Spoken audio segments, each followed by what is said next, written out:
안녕하세요. 사연에 빠지다의 DJ 민영입니다. 오늘도 두 가지 사연 준비되어 있는데요. 끝까지 들어주실 거죠? 구독과 좋아요 버튼도 잊지 말아주세요. 그럼 오늘의 사연 바로 시작할게요. 안녕하세요. 저는 사회 아이를 혼자서 키우고 있는 워킹맘이에요. 남편을 만난 것은 부모님의 소개였습니다. 어머니 지인이 좋은 사람이 있다고 소개를 시켜주셨죠. 부모님 소개로 만나는 사람이 아직도 있구나 싶으시겠지만 그것도 벌써 10년은 더 전의 이야기랍니다. 제가 연애에 도통 관심을 보이지 않다 보니 부모님께서 마음이 급하셨던 모양이에요. 하여튼 남편은 재미있고 다정하고 좋은 사람이었습니다. 그때는 말이죠. 제가 처음 만났던 남편은 정말 너무 좋은 사람이었죠. 좋다 못해 뒤통수를 수도 없이 맞고 다니는 그런 남자였습니다. 그걸 좀 더 일찍 알았더라면 좋았을 것을. 저는 남편이 결혼 전부터 저 몰래 친구들에게 돈을 빌려준다거나 보증을 섰던 것으로 돈 문제가 끊이지 않는 것을 전혀 몰랐거든요. 알고 보니 시부모님께서 수습해준 것도 한두 번은 아니었더라고요. 저희 어머니께서는 동네 시장에서 작은 분식집을 운영하셨어요. 제가 기억하는 어머니의 모습의 배경에는 늘 그 분식집이 있었고요. 결혼하고 얼마 되지 않아 어머니께서 지병으로 더 이상 분식집을 운영할 수 없게 되면서 그 분식집을 어떻게 해야 하나 가족들 사이에 말들이 많았어요. 남동생은 그냥 팔아버리자고 했지만 어머니께서는 무척 서운해하셨죠. 저 역시도 어머니와 같은 마음이었고요. 그래서 저는 용기를 내서 분식집을 계속해서 운영하고 싶다고 말했죠. 남편은 제가 원하는 일이라면 언제든 응원한다고 말하며 제 편을 들어주었지만 남동생 반응은 냉담했어요. 절대로 있을 수 없는 일이라는 식으로 말했죠. 그 회사를 어떻게 들어갔는데 누나는 아깝지도 않아? 누나 미쳤어? 갑자기 분식집은 무슨 분식집이야. 그리고 요즘 누가 시장에 온다고. 그냥 더 떨어지기 전에 팔자니까. 남동생 말이 틀린 말은 아니었죠. 비록 그 시장이 크고 유명한 곳이라 장날이 되면 사람들이 모인다고 하지만 그래도 시장보다는 다들 마트를 이용하는 분위기잖아요. 하지만 저는 고집을 부려 분식집을 운영하겠다고 했어요. 결국 남동생과 딱 6개월만 해보고 안 된다 싶으면 바로 그만두겠다고 약속을 하곤 겨우 시작할 수 있었어요. 어머니의 손맛을 배우는데 많은 시간이 필요하지는 않았어요. 저는 머리부터 발끝까지 아버지를 빼다 박았다는 말을 많이 들었지만 딱 하나 어머니를 닮은 것이 있다면 바로 손이었죠. 손으로 하는 것들은 재주가 좋았거든요. 우리 애들 어릴 때 옷의 80%는 다 제가 만들어 입혔을 정도니까요. 그렇게 시작한 분식집은 의외로 인기가 좋았어요. 동네에서 오래 장사를 한 곳이다 보니 오며 가며 어르신들이 많이 찾아주기도 하셨지만 시장 맞은편에 학원들이 많아서 배고픈 학생들도 꽤 많이 왔고요. 얼마 버티지 못할 것이라는 남동생의 말이 무색하게 분식집은 멀쩡하게 잘 돌아가고 있었답니다. 찾아주신 손님들이 맛있게 먹어주시는 모습을 보면서 점점 더 분식집에 욕심이 생기기 시작했죠. 당시 유행한다는 것들을 배워 메뉴판을 채우기도 하고 스스로 이런저런 레시피를 구상해서 만들어보기도 했어요. 남편은 그런 저를 참 많이 도와줬어요. 마감 시간에 맞춰 저를 데리러 와서는 가게 정리하는 것을 도와주는 것은 기본이고 새로 메뉴를 만들 때마다 먹어보며 이런저런 피드백을 주기도 했죠. 남편과 트러블이 생긴 것은 분식집을 시작한 지 얼마 지나지 않아서였어요. 빨래를 돌리려고 주머니를 정리하는데 종이 하나가 나오더라고요. 꼬깃꼬깃 접혀 있었죠. 이게 뭔가 싶어서 보니 고깃집 전단지더라고요. 문제는 뒤편이었죠. 뒤편에는 커다란 글씨로 어제 날짜와 함께 며칠까지는 꼭 1,000만 원을 갚겠다고 적혀 있더군요. 그리고 그 밑에는 남편의 이름과 저도 잘 아는 남편 친구의 이름이 있었죠. 저는 눈이 튀어나올 것만 같았어요. 1,000만 원이라뇨. 저는 허둥거리며 남편에게 달려가 이게 뭐냐고 물었어요. 남편은 당황하며 어디서 찾았느냐고 묻더군요. 이건 도대체 어떻게... 당신 내 물건 뒤졌어? 뒤지기는 뭘. 빨래하려고 보니까 주머니에 들어있던데. 당신 돈 빌려줬어요? 1,000만 원이나? 별일 아니야. 당신은 몰라도 되는 일이야. 아니 어떻게 그 큰 돈을 빌려줬는데 내가 몰라도 된다니 그게 무슨 소리야. 당신 돈이 어디 있어서 돈을 이렇게 빌려준다는 말이야. 내가 벌어준 돈인데 뭐 어쩌라고. 지금 당신 허락이라도 받으란 말이야? 저는 어처구니가 없었죠.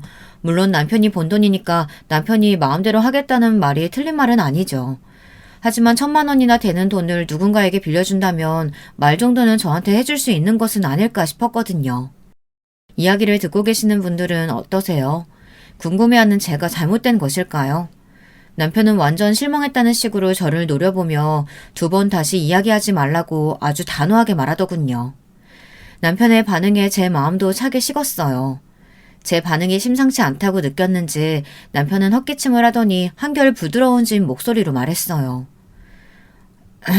제일 믿는 친구고 지금 급하다고 해서 돈 빌려줬어. 금방 갚을 테니까 신경 쓸 필요 없어. 당신이 알 정도의 일은 아니라고 생각해서 말을 안 했을 뿐이야. 남편의 해명이 있었지만 저는 한동안 좀 남편과 거리를 두었어요.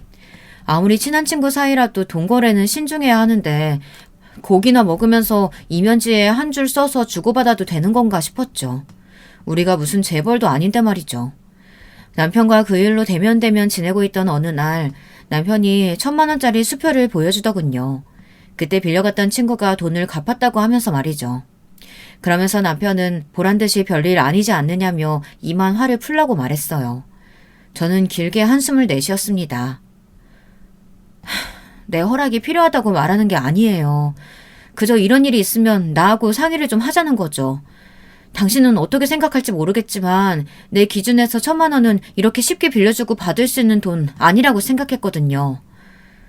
알았어. 다시는 당신이 신경 쓸 일 안 만들게. 저는 몇 번이고 남편에게 약속을 받아내고서야 그 일을 넘어갈 수 있었어요.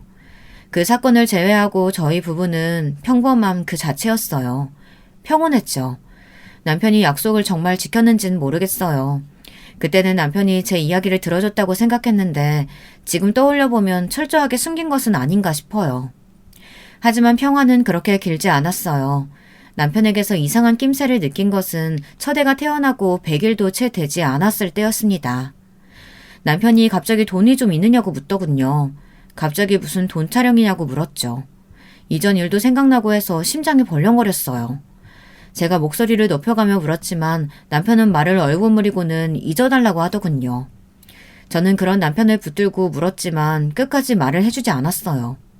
그리고 일주일 정도 지났을까. 저를 피해만 다니던 남편이 술에 완전 취해 들어와서는 친구는 와이프 덕을 그렇게 보고 사는데 왜 자기는 그런 것도 없느냐고 소리를 하더라고요. 충격적이었죠. 취중 진담이라고 하잖아요. 저는 남편이 평소 그런 생각을 가지고 있었던 것 같아 기분이 확 상했죠. 술 먹었으면 조용히 들어가서 자요. 애기 놀라잖아요. 내 집 와서 내 맘대로 소리도 못 내냐? 내가 왜 눈치 보고 살아야 되는데? 네가 나한테 해준 게 뭐가 있어서? 많이 취한 것 같은데 그만하고 들어가요. 술 깨고 나서 그 다음에 이야기해요. 저는 남편을 어떻게든 부축해서 방으로 들어가려 했지만 남편은 그런 제 손을 뿌리치고는 더 소리를 지르기 시작했어요. 당연히 잠들었던 첫째가 일어나서 우렁차게 울었죠. 남편은 아이를 조용히 시키지 않고 뭐 하느냐고 제게 손가락질을 했어요. 저는 화를 내고 싶었지만 꾹꾹 눌러 참고 남편에게 나중에 이야기하자고 하면서 안으로 밀어넣었죠. 그때였어요. 남편이 다짜고짜 제 뺨을 때리더니 저를 밀치더라고요. 머릿속이 하얗게 변하면서 아무런 생각이 들지 않았죠. 누군가에게 맞아본 적은 처음이었거든요. 순간 집안에는 침묵만이 흘렀어요. 생각지 못한 큰 소리에 남편도 얼었는지 자기 손만 보고 가만히 서 있더군요. 내가 여보 미안해. 내가 미쳤나 봐. 남편은 술이 깬 것인지 허둥거리며 제게 손을 내밀었지만 저는 그런 남편의 손을 쳐내고는 첫째가 울고 있는 방으로 들어가 문을 닫아 걸었어요. 남편은 자기가 실수했다고 문을 두드렸지만 저는 일체 대답하지 않았죠. 다음 날이 되자 남편은 손이 발이 되도록 2번 다시 이런 일은 만들지 않겠다고 빌었지만 저는 끝까지 말하지 않았어요. 사실 제 스스로도 진정이 되지 않았거든요. 이 상태로 무슨 이야기를 할 수 있겠나 싶었기에 정리가 우선이었죠. 술에 취해 가족에게 손을 올리다니 최악 중에서도 최악이잖아요. 당장이라도 짐을 싸서 친정으로 가고 싶은 충동이 들었지만 다른 한편으로는 이번이 처음인데다가 저렇게 사과를 하는데 넘어가도 되는 것이 아닐까 싶기도 했어요. 바보 같은 생각이었죠.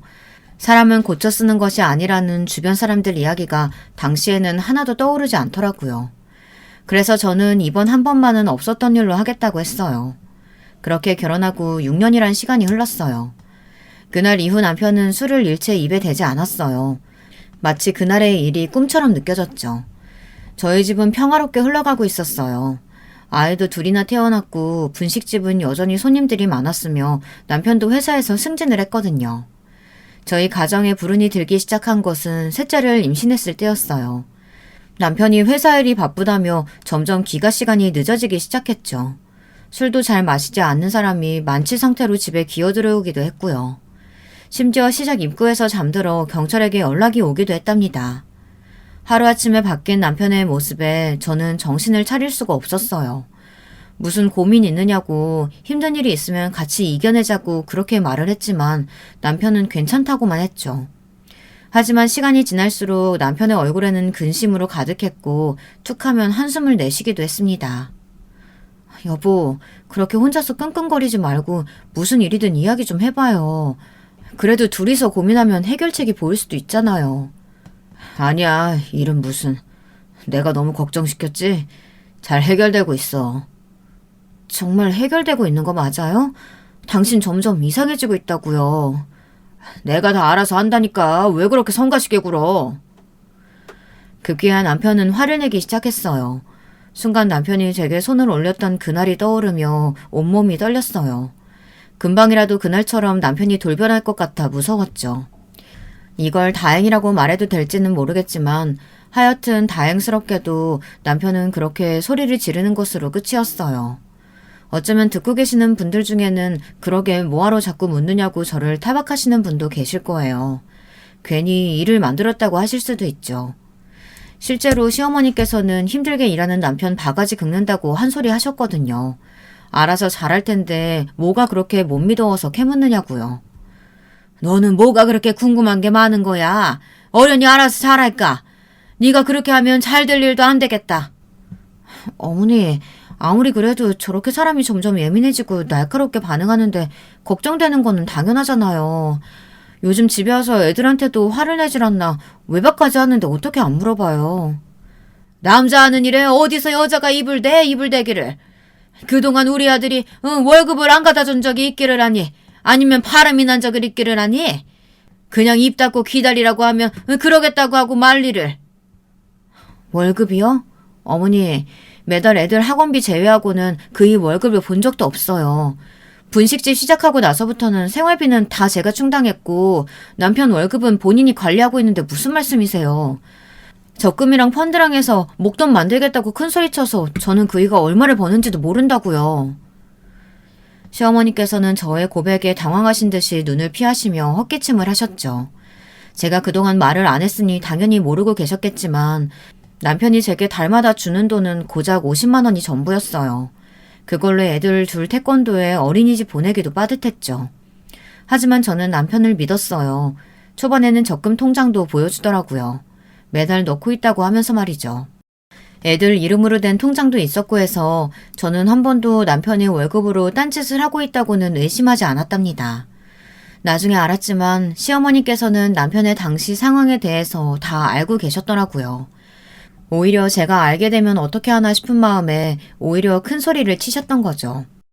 하지만 얼마 가지 않아 저는 남편이 무슨 일로 그렇게 신경이 곤두섰는지 알 수 있었습니다. 그날의 일은 지금 기억해도 등에서 소름이 돋고 식은땀이 흐르는 것 같아요.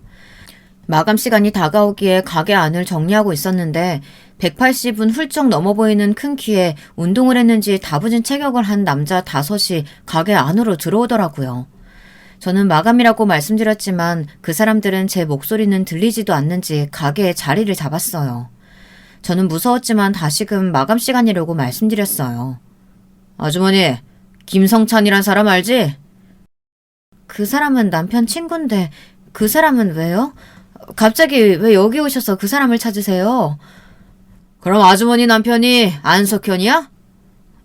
그런데요. 당신들 뭐하는 사람이에요? 우리 남편은 어떻게 알고요? 남자들은 혀를 차며 남편의 친구가 돈을 빌리고 잠적을 했다고 하더라고요. 당연히 저는 그게 남편과 무슨 상관이냐고 물었죠. 남편 친구가 잠적을 했는데 왜 여길 찾아오느냐고요. 그런데 연달아 놀라운 이야기를 하더라고요. 남편이 연대 보증인은 물론 남편 역시 돈을 빌렸다고 말이죠. 저는 너무 놀라서 몸을 휘청거렸어요. 하지만 겨우 벽에 기대 넘어지는 것은 피할 수 있었습니다. 저는 남편이 제게 말도 없이 연대 보증인이 되었다는 사실도 놀랐지만 사채를 썼다는 것에 더 큰 충격을 받았어요. 사채라니 남편이 무슨 돈이 얼마나 필요해서 사채를 쓴다는 말인지 이해가 되지 않았거든요. 당연히 저는 그 사람들에게 남편이 무슨 돈을 빌리느냐고 절대로 그럴 리가 없다고 말했어요. 그러자 그 남자들은 차용증을 보여주더군요. 저는 몇 번이고 차용증을 읽었죠. 도저히 믿을 수가 없었거든요. 하지만 제 믿음은 산산조각 나고 말았어요. 차용증에는 선명하게 남편의 이름은 물론 눈이 튀어나올 만한 금액이 적혀 있었어요. 상상으로도 해본 적 없을 만큼의 거액이었어요. 무려 1억이었습니다. 머릿속에는 오만 가지 생각들이 떠다녔습니다. 1억이란 돈이 왜 필요했을까? 다른 집에 살림을 차렸나? 아니면 도박을 했나? 펀드 이야기하더니만 혹시 펀드가 아닌 주식에 손을 댄 건 아닌가? 정말 오만 가지 경우의 수가 머릿속을 가득 채웠죠. 제가 말도 없이 가만히 차용증만 보고 서 있자 남자가 거친 욕을 내뱉으며 뭘 그렇게 보느냐고 소리를 질렀어요. 그렇게 보고 있으면 뭐 1억이 10억이라도 되냐? 누가 대신 갚아줘? 뭘 그렇게 보고 있어? 이 많은 돈을 왜... 당신들 사기꾼 아니야? 사기꾼은 당신 남편이고 돈을 빌렸으면 갚아야지 어디서 잠적이야.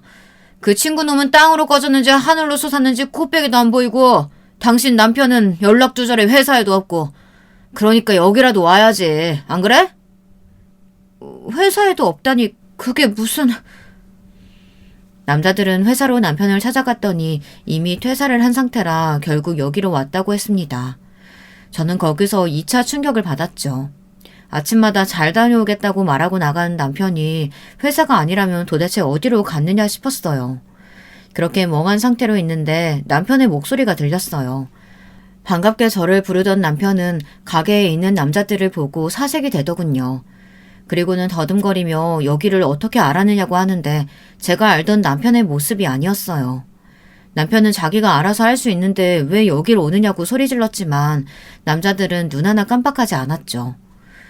오히려 위협적인 몸짓으로 남편에게 가까이 다가가며 연락도 없이 잠적했으면서 어디서 큰 소리냐고 으르렁거렸어요.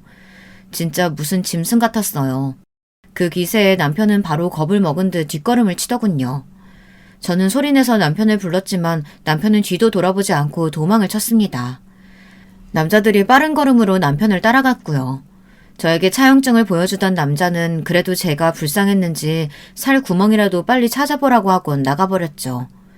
하늘이 무너진다는 말은 이럴 때 쓰는 것이 아닐까 생각했습니다. 저한테 이런 일이 있을 것이라고는 한 번도 상상하지 못했거든요. 남편은 그날 밤 돌아오지 않았습니다. 저는 시댁의 모든 사정을 다 털어놓았어요. 그런데 시댁의 반응이 아주 가관이었죠. 마치 다 알고 있었다는 듯한 반응은 물론 제게 가게를 팔라고 하더라고요. 가게를 팔라니 그게 무슨 말씀이세요? 그럼 네 남편 저렇게 쫓겨다니는데 손 놓고 가만히 있겠단 말이야? 그 가게 팔아서 어떻게든 해봐야지. 그럼 애들은 어떻게 하고요? 설사 돈은 갚아도 그 다음은 어떻게 먹고 살라고 그런 말씀을 하세요? 우리 아들이 너무 착해서 벌어진 일 아니냐. 능력이 없는 것도 아닌데 뭐가 걱정이란 말이야. 정말이지 말이 통하질 않더군요. 저는 죽어도 그렇게는 못한다고 딱 잘라 말했습니다. 시어머니께서는 남편이 얼마나 제게 잘했는데 이럴 수 있느냐고 길길이 날뛰셨지만 저는 차라리 이혼을 하겠다고 했어요. 제가 이혼이란 말을 할 것이라고는 생각지도 못하셨다는 듯 시어머니께서는 저를 향해 손가락질을 하며 거친 욕설을 내뱉더군요. 시어머니께 말로는 그렇게 했지만 저도 이혼까지 생각한 것은 아니었어요. 다른 방법을 찾아보고 있을 뿐이었죠. 그런데 남편이 아이들 이름으로 만들어둔 적금을 모조리 해약했다는 사실을 알고 난 뒤로는 무조건 이혼을 해야겠더라고요. 제가 들어둔 적금까지 하나도 남기지 않고 다 해약을 하는 바람에 제게 남은 것은 분식집과 제 명의로 된 통장의 돈, 그리고 얼마 안 되는 현금이 전부였습니다. 남편을 찾지 못했는지 매일같이 남자들은 분식집을 찾아왔어요. 시장에는 온갖 소문들이 나돌았죠. 남자들은 남편을 내놓지 못하겠으면 돈이라도 달라고 난리를 쳤어요. 제가 할 수 있는 일이라고는 모른다는 말과 돈은 남편에게 받으라는 말뿐이었어요. 남자들의 행동이 점점 거칠어지자 시장 상인들도 겁을 먹은 듯 슬슬 저를 피하기 시작했죠. 상황이 이렇게 점점 최악으로 흘러가다 보니 친정에도 소식이 전해졌습니다. 남동생은 당장이라도 남편을 잡아오겠다고 성화였고 어머니는 다 자신의 탓이라며 한숨을 내쉬셨어요. 그렇게 저희는 공포 속에서 시간을 보내야 했죠. 산딸은 다가오는데 달라지는 것은 아무것도 없었어요. 그 사이에 시름시름 앓으시던 어머니마저 돌아가시자 정말이지 죽을 것 같더라고요. 이곳이 지옥인가 싶을 정도였죠. 상황이 달라진 것은 결혼 생활 동안 한 번도 본 적 없는 시누이가 저를 찾아오면서부터였어요. 결혼식 날에 잠깐 본 얼굴이 전부인 시누이는 갑자기 자신이 도와줄 테니 이혼 소송을 하라고 하더군요. 무표정한 얼굴을 한 시누이는 어머니가 돌아가셨다는 이야기를 듣고 도저히 이대로 있을 수 없겠다 싶어서 왔다고 말씀하셨어요. 그러면서 제게 법정에 나올 일 없게 자신의 선에서 해결할 테니 깔끔하게 정리하고 새 인생 살라고 하더라고요. 올케, 내가 해줄 수 있는 일은 고작 올케 호적 정리밖에 없어. 진짜 미안한데 앞으로 태어날 아이도 그렇고 다 올케가 책임져야 할 거야. 양육비 이런 건 기대도 하지 말고. 이미 영 끊고 살고 있어서 그냥 모르는 척 하려고 했는데 이대로 가다가는 올케만 죽어나갈 것 같아서. 엄마는 하늘이 무너진다고 해도 그놈 편만 들 테니 그냥 여기서 끝내고 올케라도 살자. 당황한 저를 가만히 보던 시누이는 제 손을 굳게 쥐곤 앞으로 시댁에서 어떻게 나오든 귀 닫고 살라고 말했습니다. 그렇게 저는 남편과 6개월여 만에 이혼을 했고 서류상으로 남남이 되어 더 이상 남자들도 찾아오지 않게 되었습니다. 하지만 제게는 갓 태어난 막내와 아직 어린 두 아이가 있었어요. 그리고 이 아이들과 살아가야 한다는 현실이 남아있었죠. 정말 죽을 만큼 열심히 살았습니다. 몇 번이고 찾아와 자기 아들을 잡아먹었다고, 자기 아들이 저 때문에 고생한다고 시장이 떠나가라 외치는 시어머니의 등살을 겨우 견뎌가며 버텼죠. 아이들이 아니었다면 그렇게 버티지 못했을 겁니다. 하지만 하늘도 무심하시지 어렵게 산을 하나 넘었더니 더 큰 산이 제 앞에 떡하니 있더라고요.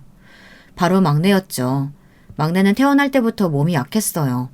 아이를 가졌을 때 남편 일로 아이에게 신경을 못 써준 것이 원인이 된 것 같아 자주 알아눕는 막내를 볼 때마다 죄책감이 들었습니다.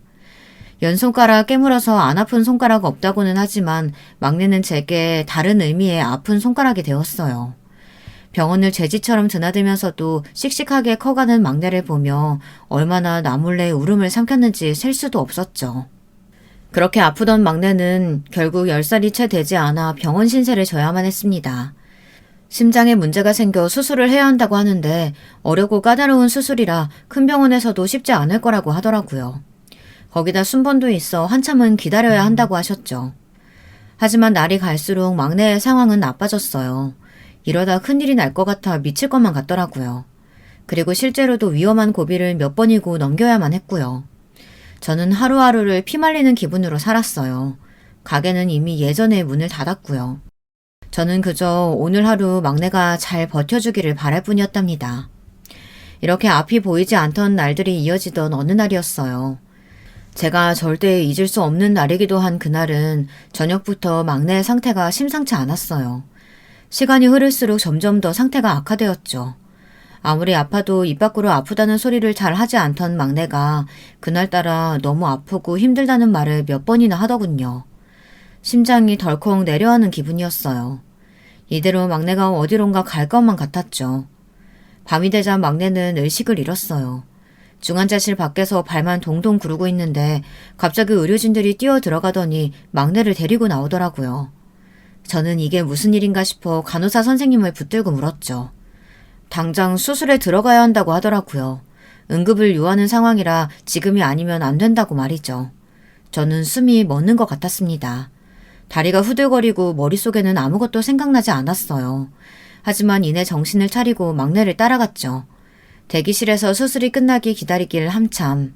시간은 흘러가는데 막내가 들어간 수술실의 불은 꺼지지 않더라고요. 몇 시간을 기다렸는지 모르겠어요. 저는 뚫어져라 화면만 보며 제발 막내를 살려달라고 빌고 또 빌었죠. 이윽고 불이 꺼지고 의사 선생님께서 나오셨어요. 손이 덜덜 떨리기 시작했죠. 의사 선생님께서는 제 손을 잡고는 천천히 토닥이며 수술은 성공적이었으니 이제는 깨어나길 기다리기만 하면 된다고요. 저는 몇 번이나 되물었어요. 그 말이 정말이냐고요. 의사 선생님께서는 고개를 끄덕이시며 조금만 더 힘을 내라고 하더군요. 저는 의사 선생님의 손을 붙들고 몇 번이나 허리를 숙여 감사의 인사를 전했습니다. 감사합니다. 정말 감사합니다. 어려운 수술이라고 들었는데 이렇게 살려주셔서 정말 감사드립니다. 제가 더 감사드리죠. 덕분에 제가 여기까지 올 수 있었는데요. 조금 더 빨리 알았다라면 좋았을 것을 마음고생하게 해드려서 죄송합니다. 저는 의사 선생님의 말씀에 고개를 갸웃거리며 바라봤어요. 생전 처음 보는 얼굴이었죠. 의사 선생님은 그런 저를 보곤 빙그레 웃기만 하셨고요.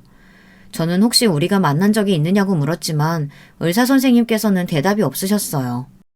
그저 다음날 따로 찾아뵙고 말씀드리겠다고 하고는 감사하다는 말을 꼭 하고 싶었다고 하시곤 허리를 숙이셨어요.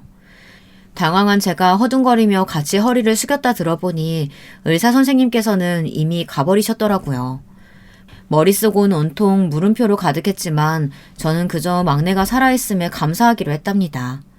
저의 의문은 다음날 쉽게 해결되었어요. 막내가 의식을 되찾았다는 소리에 안도하고 있는데 의사 선생님께서 휠체어에 탄 할머니 한 분과 함께 저를 찾아오셨더라고요. 저는 단박에 그 할머니가 어떤 분인지 알 수 있었습니다. 꽤나 오래된 기억이지만 계속해서 마음에 남았었거든요. 분식집을 시작한 지 얼마 되지 않을 시기였는데요. 오전에는 늘 장사 준비로 정신이 없었죠. 점심시간이 되면 하나둘 손님들이 몰려들기 시작했거든요. 그날도 어김없이 한바탕 점심 장사를 마치고 살짝 여유가 생겨 가게 한쪽 자리에 앉아 쉬고 있는데 나이 드신 할머니 한 분께서 가게 앞을 서성거리시더라고요. 폐지를 줍는 할머니셨죠. 시장에서는 유명한 할머니셨고요.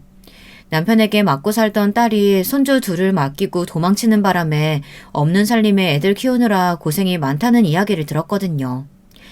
거기다 손버릇이 나쁜 사위가 툭하면 집에 찾아온다는 이야기도 들었죠. 사위를 피해 여기저기 이사를 다니시다 결국은 저희 동네에 정착을 하셨다는데 어떻게 알았는지 아직도 사위가 찾아온다고 하더라고요. 시장에서는 다들 그 할머니를 안타까워하면서도 그 사위가 무서워서 피하는 편이었어요. 한 번은 시장 바닥 한가운데에서 딸을 어디다 빼돌렸냐며 할머니께 난리를 피워 경찰이 오기도 했거든요.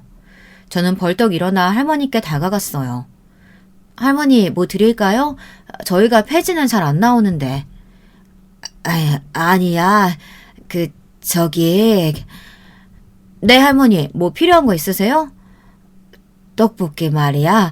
혹시 500원어치도 팔아? 저희 분식집에서는 떡볶이 1인분이 2,000원이라 500원어치는 팔 리가 없었어요. 그런데 할머니 얼굴을 보고 있자니 그렇게는 팔지 않는다는 말이 전혀 나오질 않더라고요. 저는 당연히 된다고 말씀드리며 슬쩍 무슨 날이냐고 물었죠.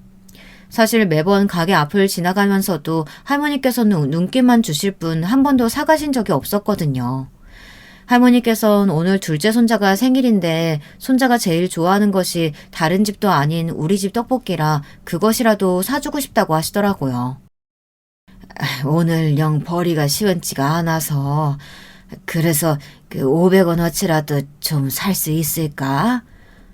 안 될 게 뭐가 있어요. 오늘 손주 생일이시구나. 그럼 제일 맛있어 보이는 놈들로 골라볼게요. 괜찮겠어? 미안해.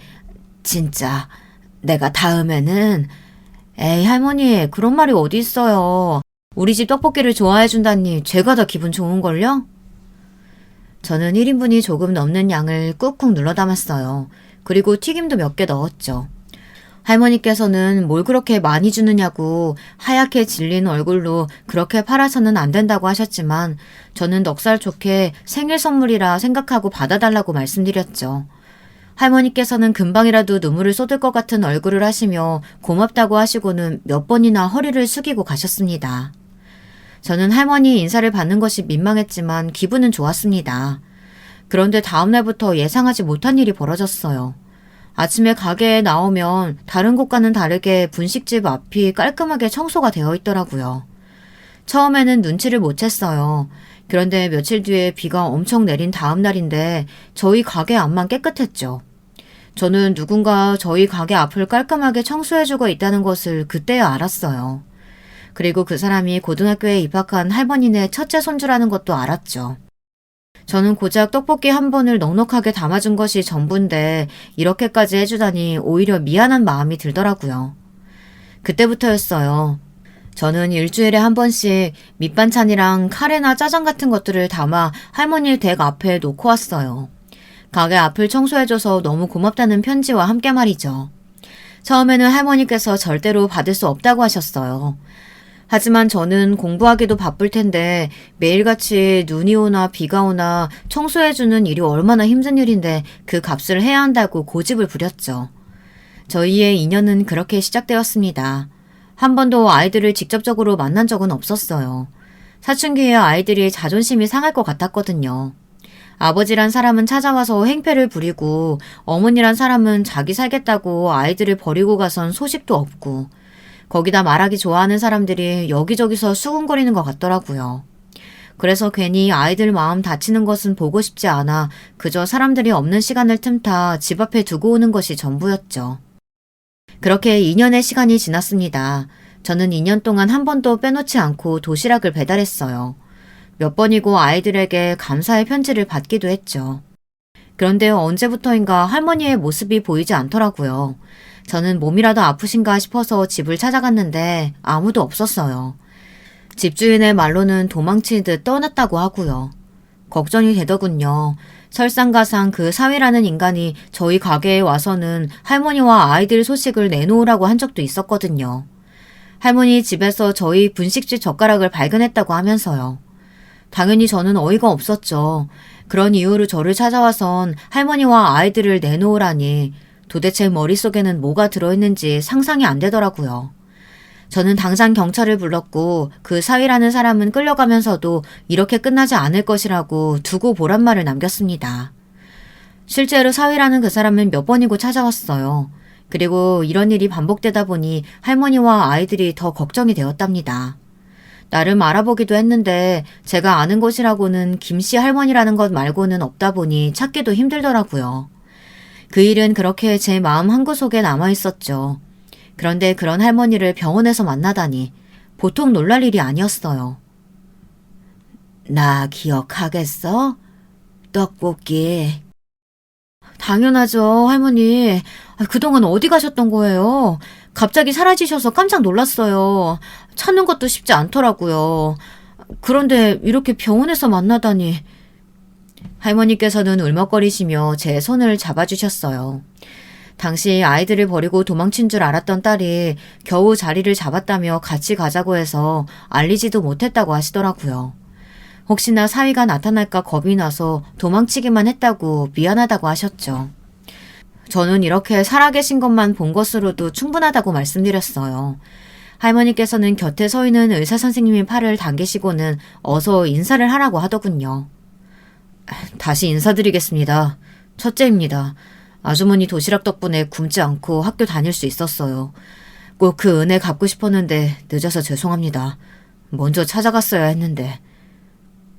첫째라면 우리 분식집 앞을 매일 청소했다는 그 첫째? 네, 아주머니. 동생놈도 곧 이곳으로 올 겁니다. 기억하실지는 모르겠지만 동생은 아직 학생이라 지금 수업 중이에요. 아주머니, 정말 그때 정말 감사드립니다. 아주머니의 도움 아니었다면 지금의 저희는 있을 수도 없어요. 정말 감사드립니다. 내가 뭘 했다고. 세상에 이렇게 훌륭한 의사 선생님이 되셨다니. 정말 할머니 뿌듯하시겠어요. 내가 새댁을 어떻게 잊어. 나 아프면 약 사다 줘. 영양제도 넣어줘. 자네가 우리한테 해준 것들 하나도 안 잊었지. 아주머니께서 시험 잘 보라고 넣어주셨던 편지 저 아직도 가지고 있어요. 의사 선생님께서는 가운 앞주머니에서 작은 지갑을 하나 꺼내서는 제게 보여주더군요. 그 안에는 제가 적어줬던 메모들이 코팅된 상태로 들어있었어요. 도시락만 주기 뭔가 허전해서 한마디씩 적어서 남겼던 편지들이 가득이더군요. 제일 위에 올려진 것이 시험 잘 보라는 말이었어요. 그것 말고도 감기 걸리지 말라고 한 것도 있었어요. 세월이 그렇게나 흘렀는데도 여전히 선명한 제 글씨에 괜히 기분이 이상하더라고요. 눈물이 날 것 같기도 하고 고작 그런 일로 감사를 받는 이 상황이 민망하기도 하고요. 제가 우물쭈물하고 있자 의사 선생님께서는 공부하기 힘들 때마다 중요한 시험이 있을 때마다 이 편지에서 힘을 얻었다고 하더니 제 손을 잡았습니다. 아주머니 정말 죄송합니다. 제가 학회에 다녀오느라 늦게 와서 몰랐어요. 만약 빨리 알았더라면 바로 수술을 했을 텐데 진짜 죄송해요. 마음고생 많이 하셨죠? 하지만 걱정하지 마세요. 수술은 확실히 성공했으니까요. 의사 선생님 덕분입니다. 감사해요. 정말 감사해요. 저는 고마움에 어쩔 줄 몰라 하며 허리를 숙였어요. 의사 선생님께서는 그런 저를 일으키며 그저 은혜를 갚은 것 뿐이라고 하셨죠. 할머니께서는 시간 있으면 자신과 이야기나 좀 하자고 하셨어요. 그동안 어떻게 지냈는지 다 말해주고 싶다고 하시며 마찬가지로 제가 어떻게 지내고 있는지도 궁금하다고 하셨죠. 저는 할머니와 나란히 앉아 그 긴 시간에 대한 이야기를 한참 나누었답니다. 막내의 컨디션이 점점 좋아지면서 저희 가족에게도 웃음이 찾아왔죠. 할머니네 둘째는 이사를 가고 나서 제일 아쉬웠던 것이 제가 만든 떡볶이를 못 먹는다는 것이었다고 말해주었어요. 온갖 사내진미를 다 줘도 그때 제가 싸준 도시락만큼 맛있는 음식은 없다고 말해주는데 얼굴이 다 화끈거리더군요. 저는 할머니와 두 사람을 집으로 초대해 식사를 대접하기로 했어요. 그렇게 저희는 자연스럽게 가족처럼 지내게 되었죠. 저는 할머니의 도움으로 분식집도 다시 시작하게 되었어요. 오랜만에 다시 시작한 가게에서 정말 말 그대로 신바람이 났습니다. 저는 이제 모든 고생은 끝났다고 생각했어요.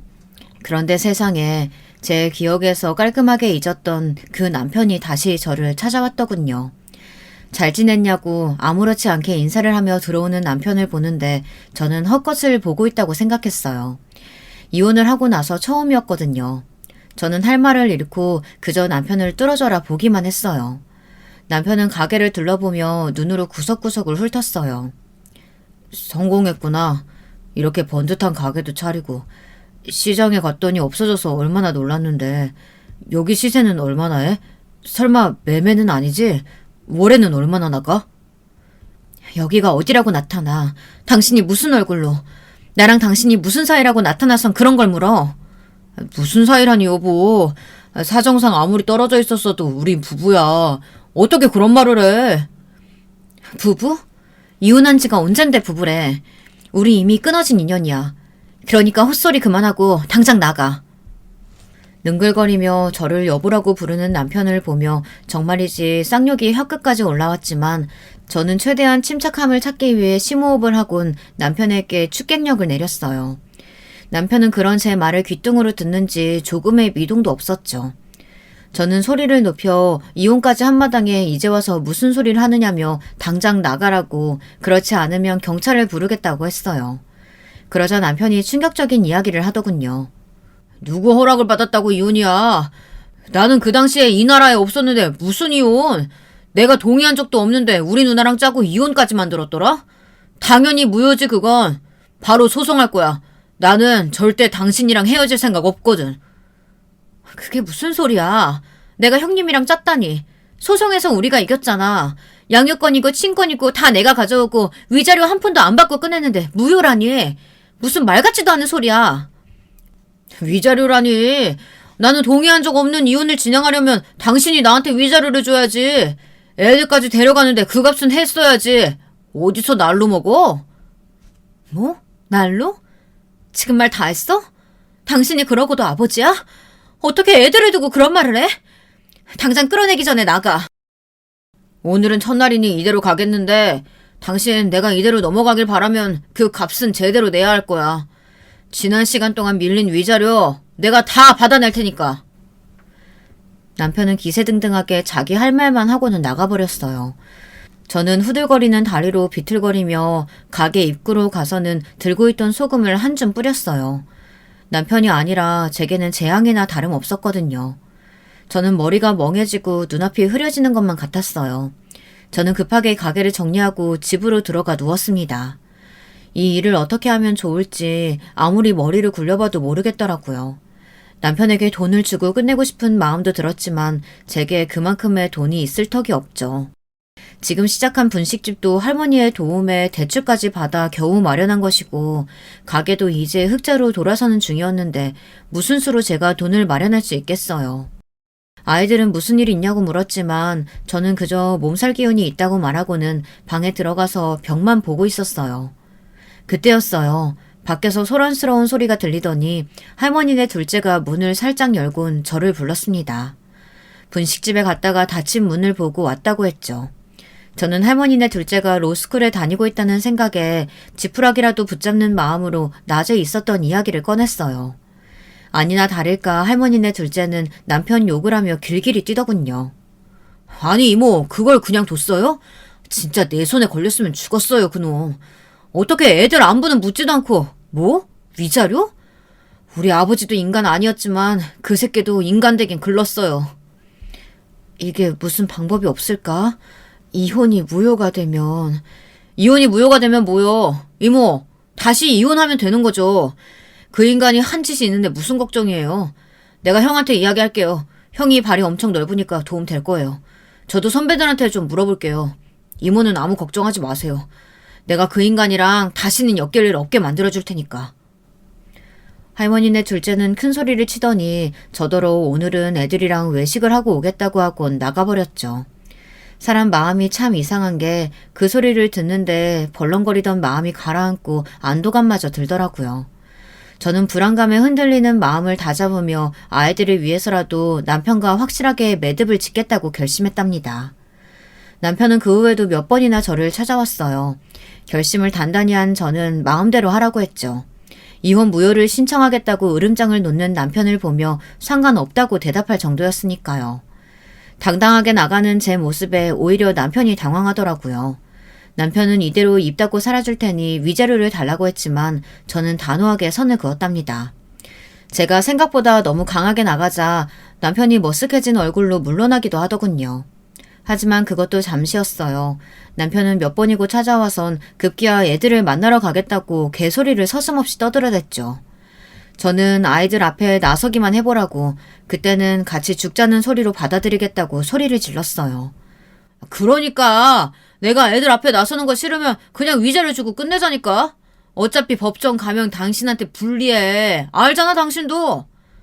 상관없다니까. 가서 나를 사기죄로 고소하든 뭘 하든 마음대로 하라고. 나는 당신한테 1원도 줄 수 없으니까. 법대로 해. 내가 잘못했으면 그 죄값 치르면 그만이니까. 여기서 괜히 시끄럽게 굴지 말고. 당신도 남자라면 입으로만 털지 말고 해보라고. 자신 있게. 당신 이렇게 나오면 후회하는 사람은 결국 당신이야. 애들 생각은 안 해? 애들이 엄마 없이 어떻게 크라고. 내가 양보해줄 때 그냥 합의하자니까. 합의는 무슨 합의? 당신 같은 인간 말종하고 무슨 합의를 해야 되는데 우리 이모가. 남편이 저를 살살 달래며 돈을 뜯어내려고 하던 그때 문이 열리고 사람들이 우르르 들어왔어요.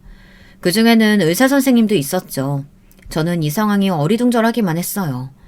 의사 선생님은 남편을 가리키며 이 사람이라고 하더니 제 곁에 와서는 괜찮으시냐고 묻더라고요. 저는 떨리는 목소리로 이 사람들은 누구냐고 했죠. 경찰이에요, 이모. 이모한테 이따위로 하는 쓰레기가 어디 멀쩡한 인생 살아왔겠어요. 알아보니까 이 인간 보이스피싱으로 여기저기 돈을 뜯어냈더라고요. 그래서 바로 데려왔죠. 혹시 무슨 해코지라도 한 건 아니죠?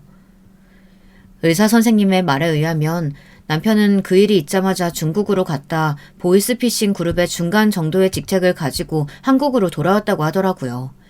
그리고 여기저기 일을 만들었다가 결국 꼬리가 밟힌 상태였죠. 경찰에서는 남편을 비밀리에 쫓고 있었고요. 조직에서도 눈을 시퍼렇게 뜨고 찾을 정도라는데 정말이지 믿겨지지가 않았죠. 제가 아는 남편은 그런 짓을 할 그릇이 아니었거든요. 세월이 참 무섭더라고요. 거기다 이런 위험한 상황에서 저를 찾아왔다는 사실에 눈이 돌 것 같았답니다. 그 와중에도 남편은 뻔뻔스럽게 자기는 아니라고 말하며 발버둥을 치고 있었죠. 사람 잘못 봤다니까? 아 참 사람 착각했어요. 나 아니라니까. 이거 좀 놓고 얘기하자고. 야, 너 나한테 이러고도 두 발 뻗고 잘 수 있을 것 같아? 애들 보기 안 부끄러워? 너 같은 인간이 아빠라는 사실보다 더 부끄러운 일이 이 세상에 있을 것 같아? 어디 그 주둥이에 애들을 올려? 내가 너 가만히 안 둔다. 두고 봐. 후회하게 해줄 테니까. 남편은 끌려가면서 고래고래 소리를 지르는데 섬뜩하더군요. 하지만 저는 내색하지 않으려고 몸을 돌렸어요. 그렇게 남편이 끌려나가고 나서야 의사 선생님은 제 어깨를 토닥이며 잘 마무리될 것이니 걱정하지 말라고 했죠.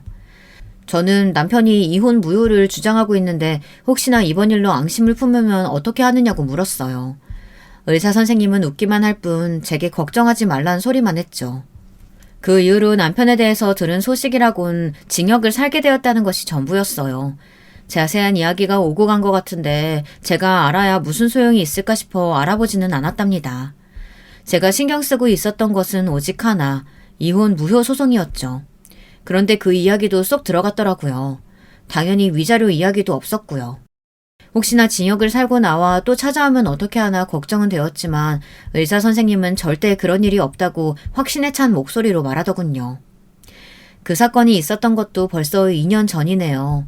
그 사이에 할머니께서도 노안으로 돌아가셨어요. 저는 여전히 의사 선생님과 지금은 사법고시를 눈앞에 두고 있는 둘째까지 두 손주와는 아직도 잘 지내고 있습니다. 할머니께서 돌아가시고 나서 두 사람은 제가 살고 있는 집 아래로 이사까지 왔어요.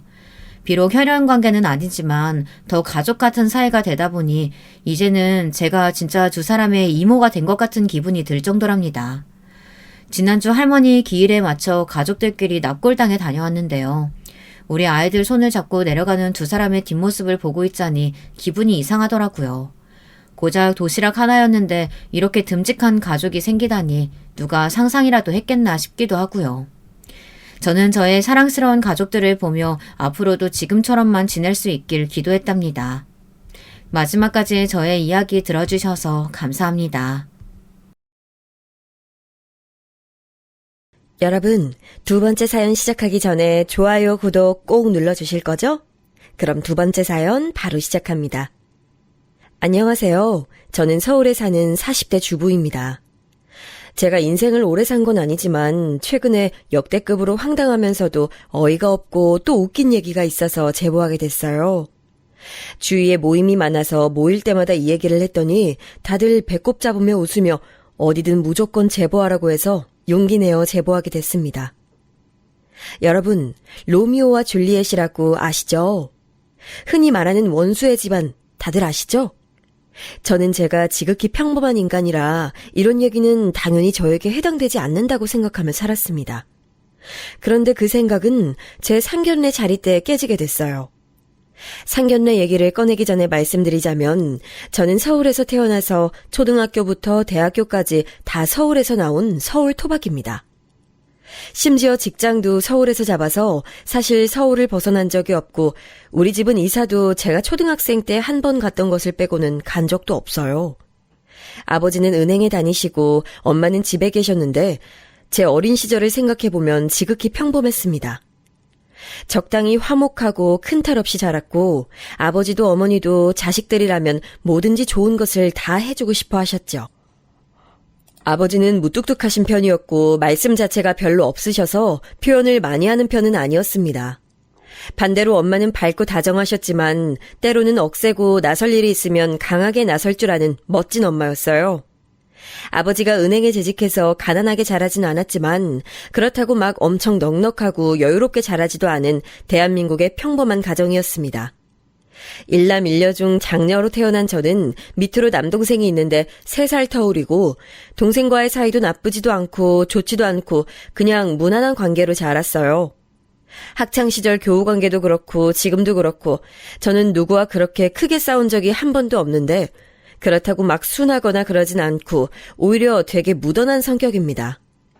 그래서 학교 다닐 때는 우두머리로 다니기보단 친한 아이들과만 친하게 지내는 그런 아이였어요. 동생이나 저나 특별히 공부를 잘하거나 예체능의 두각을 보이지도 않아서 평범하게 저는 서울에 있는 대학교에 들어갔고 동생은 경기도에 있는 대학에 들어갔습니다.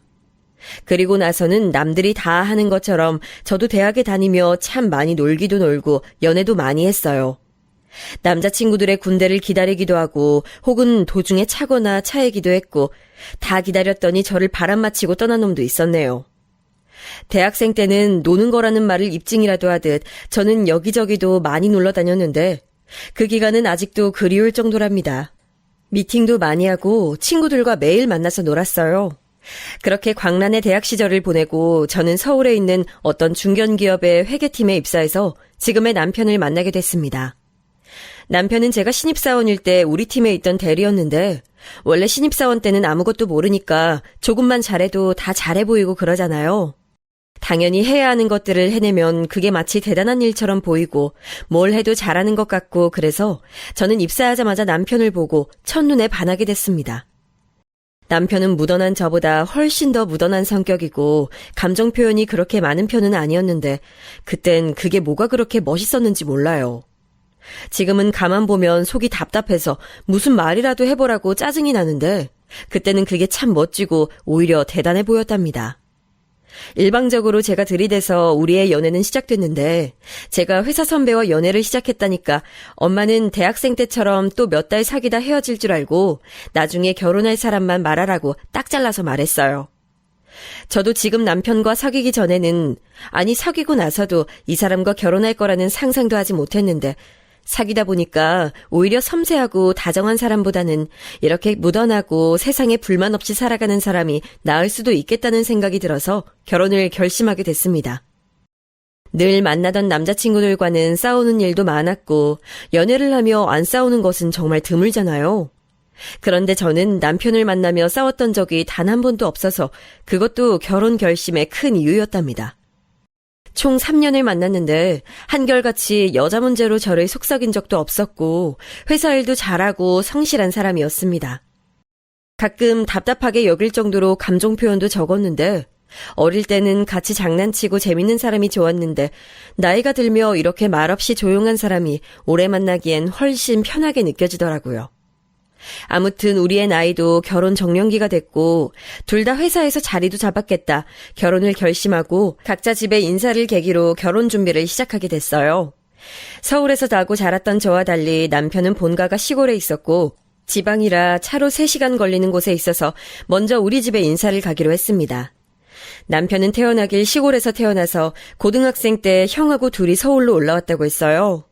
형과 둘이 대학도 서울에서 나왔고 직장도 나와서 부모님과 따로 떨어져 산 지는 꽤 됐다고 했습니다. 형도 결혼해서 독립하고 살고 있다고 했고요. 부모님에게 인사하기 전에 저도 남편의 형을 봤었는데 그냥 정말 남편처럼 조용하고 말수가 매우 적으신 분이셨어요. 그렇게 우리 집에 인사를 왔는데 엄마는 제가 결혼한다고 예비사위를 데리고 오니까 사위사랑은 장모라는 말을 증명이라도 하듯 말 그대로 상다리가 휘어지게 음식을 준비하셨습니다. 우리 엄마지만 친정엄마는 음식을 너무나도 잘해서 원래 동네에서도 유명하셨거든요. 오죽하면 김장철이 되면 우리 엄마에게 동네 아주머니들이 같이 하자고 먼저 연락 오시거나 심지어 우리 집 김치를 사 먹겠다고 하는 분들도 많으셨습니다. 저도 엄마 음식을 평생 먹으며 자랐으니 음식 맛에 되게 예민하고 까칠한데 엄마는 그날 유독 자신 있는 요리를 많이 하셨더라고요. 잡채, 불고기, 된장찌개, 꽃게찜 등 기억도 다 안 날 정도로 호화로운 요리를 하셔서 식탁 위에 공간이 부족할 정도였습니다. 남편이 감정 표현이 그렇게 다채롭지 않은 편인데 놀라서 눈이 휘둥그레진 표정을 저는 3년 만에 처음 봤어요. 엄마의 요리를 다 먹고 거실에 둘러앉아 본격적인 호구조사가 시작됐는데 남편과 저는 같은 직장에 다녔으니 기본적으로 조건들은 부모님 마음에 이미 든 상태였어요. 아버지는 평소에 저한테 재산보다 사람 됨됨이를 보라고 귀에 박히도록 말씀하셔서 계속 다른 것보다 인성에 관한 질문을 많이 꺼내셨습니다. 이런 경우에는 어떡할 거냐, 저런 경우에는 어떤 식으로 대처할 거냐는 등 이런 질문들을 퍼부으셨죠. 엄마는 본인이 관상을 볼 줄 안다고 우기는데 그래서 남편의 얼굴을 이리저리 뜯어보았습니다. 그러다 남편의 고향 얘기가 나왔는데 고향이 어디라고 말하자 엄마 얼굴이 급격하게 굳어졌어요. 사실 남편의 고향은 우리 엄마의 고향이랑 같았는데 엄마는 본인 고향에 관해 얘기하는 것을 별로 안 좋아하세요. 명절 때도 오히려 외할아버지와 외할머니가 우리 집으로 올라오시는 경우가 더 많았고 제가 엄마의 고향에 마지막으로 갔던 적도 자그마치 10년 전이었답니다. 외조 부모님과 사이가 안 좋았던 것은 전혀 아니고 오히려 엄마는 외할머니와 외할머니에 대해 항상 걱정하시고 또 걱정하던 편이었어요. 하지만 텔레비전에서 어쩌다 프로그램에서 고향 지역만 나와도 엄마는 채널을 돌리시곤 했답니다. 궁금해서 물어봐도 엄마는 됐다고 넘기셨기에 저는 별일 아니라고 생각하게 됐죠. 그래서 저도 이미 알고 있던 사실이지만 일부러 엄마한테 말을 안 하고 남편을 데리고 온 건데 엄마는 눈치챘는지 저를 마구 째려보더라고요. 엄마는 표정 관리를 금세 하더니 다른 주제로 얘기를 돌렸고 남편은 그렇게 인사를 마치고 집에 돌아가게 되었습니다. 남편이 집에 가자마자 엄마는 저를 붙들고 왜 고양이 같은 것을 자기한테 얘기하지 않았냐고 닥달하기 시작하셨어요. 아니 엄마 왜 그래? 고양이 아무리 싫어도 난 엄마 세대도 아니잖아. 그래도 그렇지 혹시 모르잖아. 뭐가 모르는데? 그럼 말해줘. 아유 됐어 말 꺼내기도 싫어. 나는 생각만 해도 기가 차. 엄마는 또 말을 돌리셨는데 제가 사람도 괜찮고 엄마도 서울 온 지 지금 몇십 년이나 지났으니 그만 나쁜 기억은 잊으라고 했어요. 사실 아버지가 그날 남편을 마음에 들어해서 엄마는 찝찝한 마음을 가진 채로 일단 상견례를 기다리셨습니다. 그리고 남편이 우리 집에 인사를 왔으니 저도 가게 됐는데 간 김에 외할아버지와 외할머니를 보고 오려고 했어요. 엄마는 출발 전부터 저에게 느낌이 좋지 않다고 계속 가서 연락하라고 했지만 저는 개의치 않고 출발했습니다. 3시간을 달려 고향에 갔는데 남편의 집은 시골이라고 작고 넓은 집이 아니고 오히려 좀 크고 넓은 집이었어요. 들어갔더니 남편의 부모님이 저를 기다리고 계셨고 우리 엄마가 남편한테 해준 것만큼은 아니지만 음식을 많이 해두셔서 기분 좋게 먹었습니다. 남편 부모님은 저에게 이것저것 물으셨는데 부모님은 뭐 하시는지 동생은 뭐 하는지를 물으셨고 저는 성심성의껏 대답해 드렸어요. 그렇게 밥을 먹고 올라가기 전에 외할아버지를 보고 가려고 했더니 딱 그날 마침 외할머니가 아프셔서 병원에 가셨다고 아쉽게 못 보고 올라오게 됐습니다. 집으로 와서 온갖 질문을 하는 엄마에게 생각보다 친절하고 좋았다고 시집살이 안 시킬 것 같다고 말했었죠. 시골 분들이라 약간 고지식한 면모가 있긴 했지만 그 정도는 참을 수 있었어요. 크게 우리에게 기대하는 것도 없으셨고 너희만 잘 살면 된다는 주의라 우리 부모님과도 어느 정도 가치관이 잘 맞으셔서 다행이라는 생각까지 했어요.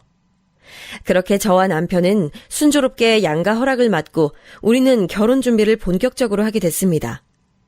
회사에서는 우리가 결혼한다니까 다들 놀라면서도 진심으로 축하해줬어요.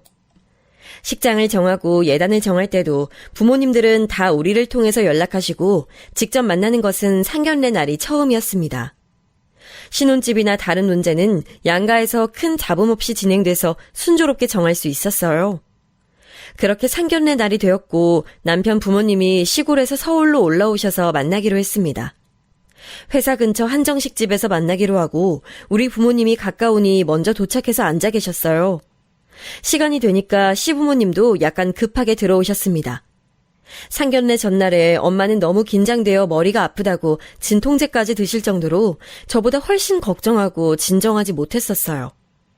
30분은 먼저 도착해서도 물을 어찌나 드시던지 제가 엄마 보고 왜 그러냐 얘기해도 저에게 나중에 자식 낳으면 알게 될 거라고 말할 뿐이었어요. 아버지도 평소에는 굉장히 침착하신 편인데 그날은 계속 안주머니에서 손수건을 꺼내 땀을 닦으셨죠. 반면 저나 남편은 이미 양가 어른들을 봤으니 그래도 한번 봤다고 조금 괜찮았습니다. 그리고 드디어 남편 부모님이 우리가 앉아있던 방으로 들어오셨고 저와 부모님은 자리에서 일어나서 맞아줬어요. 남편 부모님도 환하게 웃으며 들어오셨는데 저는 그때 분위기를 아직도 잊을 수가 없답니다. 서로 어색하고 반갑게 인사했는데 갑자기 시어머니와 우리 친정엄마의 표정이 급속도로 굳기 시작했어요. 저와 남편은 중간에서 얼떨떨하게 지켜봤고 아빠들도 이게 무슨 일인가 싶어 쳐다봤죠. 아영아, 짐 챙겨. 나가자. 저딴 집안하고 결혼 절대 못해. 성범아, 며느리 집안이 저 집이었어? 결혼 없던 걸로 하자. 친정엄마와 시어머니는 동시에 각자 자식들에게 이 결혼은 절대 무슨 일이 있어도 안 된다고 했고 저와 남편은 당황하기 시작했습니다. 왜 그러냐고 물어보는 저를 엄마는 손을 잡고 방을 나왔고 제가 아무리 버티려고 해도 어디서 그런 힘이 나오는지 저를 질질 끌고 나갔어요. 아버지도 당황해서 원래 그런 성격이 아니신데 엄마 앞을 가로막고 이유를 말하라고 했었죠.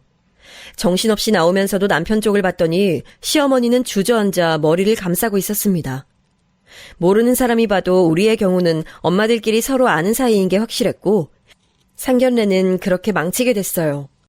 집에 돌아가는 길에 제가 엄마한테 왜 그러냐고 소리 지르고 난리치고 제가 태어나서 처음으로 그렇게 항의하고 엄마한테 대들었는데 엄마는 듣지도 않고 외할머니에게 전화했습니다. 엄마, 아영이 예비신랑 정순이네야. 세상 너무 좁아. 어떻게 이래? 그러니까 당연하지. 절대 결혼 못해.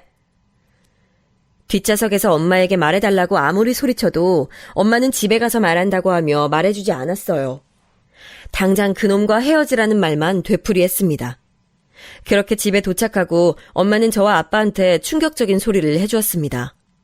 엄마의 고향과 남편의 고향이 같아서 설마 했더니 진짜로 그 집이었다고 하며 엄마는 어린 시절 얘기를 꺼내셨어요. 이야기는 예전으로 거슬러 가게 됩니다. 엄마의 할아버지, 그러니까 저한테는 증조할아버지와 남편의 증조할아버지는 사이가 굉장히 안 좋으셨대요. 둘 다 농사를 지으셨는데 시장에 내다 파는 과정과 논에 물을 대는 과정에서 크고 작은 마찰이 생겼고 아주 작은 싸움이 나중에는 집안 대 집안으로 번졌다고 합니다. 서로 같은 동네에서 살았기 때문에 다들 아는 사이였는데 서로 사이가 좋지 않았던 두 쪽 집안 덕분에 엄마가 어렸을 때는 조선시대 붕당 정치처럼 마을 사람들이 두 파로 갈라졌다고 해요. 길을 걷다가도 서로 발견하면 못 볼 것을 봤다는 듯 고개를 획 돌리거나 시비를 걸고 다녔다고 합니다. 마을 사람들도 다 알 정도로 사이가 안 좋아서 유명했다고 하더라고요. 얘기를 하나씩 따지다 보면 두 쪽 다 잘못한 구석이 있었는데 전혀 인정하려 하지 않았고 작았던 감정 싸움은 그렇게 커져서 집안끼리 상종도 안 하게 됐답니다. 특히 엄마는 고등학교까지 고향에서 나왔는데 시어머니와 정확히 중학생 때부터 앙숙이었대요. 초등학생 때까지는 그렇게 양가 싸움이 심하지 않았고 또 어려서 어른들이 놀지 말라고 해도 와닿지 않아 몰래 놀곤 했는데 중학교에 올라가서는 앙숙이 되었답니다. 어른들처럼 사소하게 싸운 일이 점점 커져서 급기야 머리채를 잡고 싸울 정도로 사이가 안 좋았었는데 그 일로 어른들이 학교에 오게 됐답니다. 그런데 학교에 와서도 어른들이 서로 더 격하게 싸워서 선생님들이 오히려 말렸고 나중에는 마을에서 알아서 우리 두 집안이 엮이면 강제로 해산시키고 했다고 하네요. 선생님들까지 포기할 정도로 엄마와 시어머니는 사이가 안 좋았다고 합니다. 엄마 말로는 시어머니는 못되고 이기적이라고 절대 그런 성격과 인성을 가진 사람이 제 시어머니가 될 수 없다고 제가 태어나서 본 엄마 중에 가장 단호하게 말씀하셨어요. 자기가 이제껏 살면서 봤던 사람 중에 제일 인성이 별로인 사람이 시어머니라고 절대 이 결혼은 안 된다고 말씀하셨습니다. 이 얘기는 아빠도 처음 듣는 얘기였는데 엄마는 고등학교를 졸업하고 바로 서울로 올라왔기 때문입니다. 내가 정숙이 개 보기가 싫어서 올라온 거야. 똥이 무서워서 피해? 더러워서 피하지. 그쪽 집안은 기본이 안 돼 있는 집이야. 절대 결혼 못해. 다른 남자 찾아.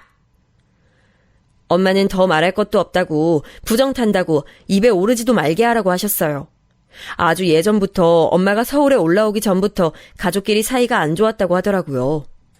외할아버지도 그쪽 집안이라고 하면 그쪽으로 눈길도 돌리지 않는다고 하셨습니다. 외할머니는 시어머니 엄마와 머리채 잡고 싸운 적도 있다고 하더라고요. 엄마가 저렇게까지 말하니까 저도 이 결혼이 맞는 건가 생각했지만 한편으론 나하고는 관계가 없다고 생각했습니다. 원수의 집안이라고 결혼 반대를 하는 게 이렇게 평범하게 살아온 내 인생에 일어나게 될 줄은 전혀 몰랐죠. 엄마가 그렇게 치를 떨며 반대하셔도 저는 이미 남편과 결혼하고 싶은 마음이 굴뚝 같아서 마음을 접는 게 쉽지 않았습니다. 아버지에게 중재를 요청해봐도 아버지는 한숨만 쉬며 엄마와 둘이 얘기하라 하셨고 엄마는 제가 말만 꺼내도 결혼은 무슨 빨리 헤어지라고 난리치셨죠. 남편에게 연락하니 본인도 과거 얘기를 다 들었고 저처럼 시어머니가 당장 헤어지라고 하는 중이라고 말하더라고요. 솔직하게 얘기하자면 남편도 저도 아무리 양가 어른들이 사이가 좋지 않아도 우리는 사이가 좋으니 별 상관이 없었습니다. 하지만 결혼은 우리만 좋다고 되는 연애도 아니고 오히려 집안과 집안의 연결이잖아요. 아무리 말해도 양측 어머니들은 들은 척도 하지 않으셨고 엄마는 제 얼굴만 보면 헤어졌냐고 물으셨어요. 나중엔 그것도 묻지 않으시고 어디서 선자리를 자꾸 구해와서 무조건 나가라고 강요하셨습니다. 아버지도 제가 열심히 주장해도 엄마가 저렇게 싫어하는데 어쩔 도리가 있냐고 저에게 곤란하다고 알아서 헤어지라는 식이었고 남편의 말을 들어봐도 그쪽도 똑같았어요. 그런데 사람 마음이란 게 참 웃겨요. 이렇게 심하게 반대하니까 오히려 남편과 저는 더 헤어지고 싶지 않았습니다. 더 돈독해지고 우리의 사이는 견고해지기 시작했어요. 저는 엄마가 아무리 반대해도 결혼할 거라고 말했고 엄마는 저에게 네가 어떻게 그럴 수 있냐고 막 따지셨어요. 급기야 외할아버지까지 저에게 연락 와서 하소연하셨죠. 외할머니도 난리가 나셨고 저는 머리가 너무 아팠어요. 아가, 그 집만은 안 돼. 다른 집은 괜찮아. 할아버지가 다른 놈 알아볼게. 아니, 할아버지. 저는 꼭 그 집 손주랑 결혼하고 싶어요. 과거는 과거잖아요. 아이, 그 집은 안 돼. 결혼하면 무조건 무슨 일이 일어날 거야. 그 집은 하나같이 못된 놈들밖에 없어. 할아버지, 저 믿어주세요. 제 남편은 진짜 아무것도 모르고 있어요. 아니야. 그런 집안은 아예 발도 들이면 안 돼. 당장 헤어져. 아무리 사이가 좋아도 저와 남편은 그 사실을 전혀 모른 채로 자랐고 만나서 연애한 건데 너무 억울한 마음이 들었습니다. 어른들끼리 사이가 안 좋다고 해도 남편과 저는 사이가 안 좋은 것도 모르고 자랐거든요. 알고 사귄 것이 아니니까 저와 남편은 황당했습니다. 우리 엄마는 저에게 회사까지 그만두고 아예 다른 곳으로 이사 가자고 할 정도로 반대하셨는데 저는 엄마가 그럴수록 헤어지고 싶은 마음이 들지 않았어요. 제가 직접 그 광경을 보고 자랐으면 어느 정도 이해할 텐데 그것도 아니고 남편과 저한테는 그저 어른들의 싸움이라고밖에 느껴지지 않았답니다. 그러다 양가에서도 어쩔 수 없이 허락하게 된 사건이 발생했는데 바로 제가 임신을 해버렸어요. 결코 의도적으로 임신한 것은 전혀 아닌데 엄마는 제가 일부러 임신했다고 외할머니에게 전화해서 엉엉 우시며 딸을 잘못 키웠다고 목 놓아 우셨습니다. 아니, 아무리 그렇다고 일부러 의도적으로 임신하는 것은 말이 안 되잖아요. 진심으로 우연히 생긴 아이였고 양가 어른들 때문에 결혼식도 암묵적으로 취소되고 미뤄지고 있었는데 이 사건을 계기로 남편과 저는 더 돈독해지게 됐습니다. 외할아버지는 저를 남자인 남동생보다 훨씬 예뻐하시고 어화둥둥 사랑만 주셨는데 임신 소식을 듣고 저에게 처음으로 화를 내셨어요. 감히 우리 손녀딸한테 저 죽일 놈의 가정의 씨를 품게 했다고 남편을 찾아가서 따지고 시골에서도 싸움이 났었다고 합니다. 세월이 지나고 서로 모른 척하며 무시하고 지냈었는데 제가 임신했다는 소식을 듣고 외할머니와 외할아버지가 시댁에 찾아가서 난리를 치셨대요. 엄마는 저에게 빨리 가서 아이를 지우라고 소리 지르시고 저는 예상치 못하게 아이가 생겨서 안 그래도 혼란스러운데 엄마와 외할아버지가 난리를 치니 너무 속상한 마음이 들었습니다. 남편과 아무리 얘기해도 우리는 절대 아이를 지우고 싶지 않았고 결국 저는 임신한 몸으로 단식투쟁까지 하며 결혼까지 성공하게 됐어요. 아이가 내 배 안에 있다는 것을 아니까 어떻게든 지켜야겠다는 생각이 들어서 포기할 수가 없었습니다. 남편도 저도 무슨 일이 있어도 기어코 아이를 출산하고 우리끼리 잘 키워보자고 다짐했었죠. 살면서 엄마한테 반항해 본 적도 없고 이렇게 부모님 뜻에 반기를 들었던 적이 없는데 그때의 저는 매우 절박했답니다. 엄마는 저에게 그럴 거면 집을 나가서 네 맘대로 하고 싶은 것 마음대로 하고 살라고 얼굴도 보기 싫다고 하셨는데 저는 진짜 남편은 잘못이 없으니 제발 결혼만 시켜달라고 했습니다. 남편도 그 성격에 부모님에게 태어나서 처음으로 화내고 적극적으로 의견을 전달했더니 그쪽 부모님들도 머리를 부여잡고 누우셨다고 하더라고요. 난리도 이런 난리가 없게끔 결혼 전부터 잡음이 많았는데 당연히 결혼하고도 크고 작은 사건들이 생겼습니다. 저는 임신했으니 배가 부른 채로 결혼식을 하게 됐는데 결혼식 준비 과정에서도 양가 어른들은 의견 다툼을 너무 심하게 하셨어요. 식장 잡는 것부터 싸우셨는데 원래 서울에서 하기로 했었고 시골에는 버스를 보내주기로 되어 있었어요. 그런데 남편 집에서 시골에도 예식장이 있다고 거기서 하자고 우기기 시작했어요. 엄마는 그 촌동네에 뭐가 있냐고 화를 내시고 시댁에서는 시골도 사람 사는 곳이고 그 예식장에서 우리 조부모님도 결혼했는데 뭐가 문제냐고 하셨죠. 결국 우리 아버지와 시아버지가 둘이 따로 얘기하셔서 서울에서 결혼식을 결정했더니 시어머니가 서럽다고 남편을 붙잡고 몇 시간을 우셨다고 합니다. 식장 위치는 시작이었고 다음에는 예단과 신혼집 위치도 남아 있었어요. 신혼집은 남편이 해오기로 했는데 갑자기 시댁에서 우리 집에 1원이라도 주는 것이 아깝다고 지원을 안 하시겠다고 했습니다. 엄마가 그 소리를 듣고 그러면 남편을 우리 집에서 처가살이를 시키겠다고 하니 또 갑자기 말을 바꿔서 그럼 해주긴 하겠지만 시댁을 일주일에 한 번씩 오라고 하더라고요. 그리고 혼수도 이거 해라 저거 해라 말이 많으셨습니다. 엄마는 그걸 듣고 우리 집도 돈 많다고 우리 아버지는 은행 다니니까 돈 가지고 유세 떨지 말라며 한 소리를 하시기도 했죠. 예단도 요구하는 금액이 많았는데 엄마가 그 시골에서 이런 게 무슨 소용이냐고 아직도 조선시대인 줄 아냐고 따져서 겨우 무마됐습니다. 결혼 준비하며 원래 신부와 신랑이 많이 싸워서 파혼까지 간다고 하던데 저와 남편은 오히려 사이가 돈독해졌어요. 제가 임신하고 있었기 때문에 우리끼리는 사이가 더 좋았습니다. 그런 우리 부부와 달리 어른들의 의미 없는 싸움은 지속됐어요.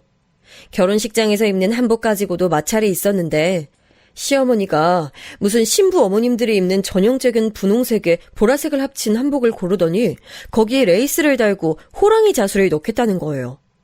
저는 처음에 장난인 줄 알고 웃었는데 시어머니는 정색하시고 진짜로 호랑이와 나비를 한복에 넣어달라고 하셨습니다. 레이스도 어깨 양쪽에 달고 치마는 분홍색에 보라색 무늬로 강조해달라고 하셨죠. 그러더니 갑자기 무슨 조선시대 중전이 입는 한복은 없냐고 사장님에게 묻는 거예요. 저는 슬슬 당황하기 시작했고 엄마 표정도 매우 안 좋아지셨어요. 엄마와 시어머니는 예전에 만나기만 하면 싸웠다던데 결혼 준비를 시작하면서는 서로 만나면 무시를 했거든요. 그런데 엄마는 시어머니가 그런 것을 보고 한숨을 쉬며 결혼 꼭 해야겠냐고 하셨죠. 한복집 사장님이 저한테 몰래 와서 시어머니가 무당이시냐고 물을 정도로 시어머니는 이상한 고집을 부리셨는데 다행히 엄마가 나서기도 전에 남편이 나서서 엄마 창피하게 왜 이러냐고 한 소리를 해서 없던 일로 되었습니다. 그걸 보더니 엄마는 저에게 저것 보라고 저렇게 염치 없고 자기밖에 모르는 사람이 네 시어머니라고 지금도 결혼 없던 걸로 하는 것은 아직 늦지 않았다고 하셨어요. 하지만 그 당시 저는 아이를 꼭 낳고 싶었고 남편과 결혼하고 싶은 마음이 너무 커서 엄마의 반대에도 꿋꿋하게 결혼 준비를 이어나갔습니다. 결혼식 당일에는 다행히 보는 사람이 많아서 비교적 무난하게 지나갔는데 양쪽의 사이가 너무 안 좋아서 회사 사람들이 말하길 딱 봐도 원수 집안이라고 하셨어요. 그렇게 결혼식도 끝나고 신혼여행도 다녀오고 남편과 저는 아무 문제가 없이 결혼 생활을 시작하게 됐습니다. 명절이나 생신 관련해서도 아주 많은 갈등이 있었는데 저와 남편은 그냥 어느 순간 어른들의 의미 없는 싸움이란 게 느껴져서 이제는 괜찮았어요. 몇 개월이 지나고 저는 아기를 출산했는데 서울 친정에서 산후조리를 하고 시골로 내려가서 아기를 보여주려고 했더니 시어머니는 제가 친정에서 한 달을 있었으니 시댁에서도 한 달 뒤에 올라가라고 하셨습니다. 옆에서 남편이 엄마 제발 그만하라고 해도 시어머니는 무조건 아이와 저는 시댁에서 한 달을 자고 가라며 벌써 이불까지 깔아놨다고 하셨어요. 결국 저는 밤에 몰래 남편과 야반도주해서 서울로 올라가게 됐고 그 과정에서 원래 우리 외할아버지한테 가서 아기를 보여주려고 했는데 보여주지 못해서 외할아버지도 화가 나시고 몰래 서울로 갔다는 것을 알게 된 시어머니는 남편에게 난리를 치셨어요. 이런 식으로 우리 일의 양가에서는 우리 집에서 뭘 하면 시댁에서도 하길 원하셨고 반대의 경우에도 마찬가지였답니다. 그리고 아이가 자라면서 발달 과정에 맞게 행동을 하는데 시댁에서는 아이가 걷는 것이 느리니까 제 탓을 하셨어요. 제가 키가 조금 작은 편인데 엄마 키가 작으니 아이가 늦게 걷는 거라고 하시며 시골에 소문을 내셨다고 합니다.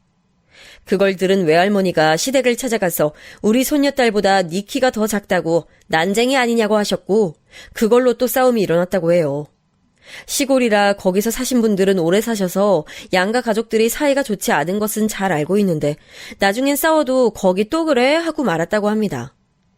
저와 남편은 그럴 때마다 나중엔 기가 막히고 웃겨서 그냥 저러고 말겠지 생각하며 대수롭지 않게 넘기곤 했어요.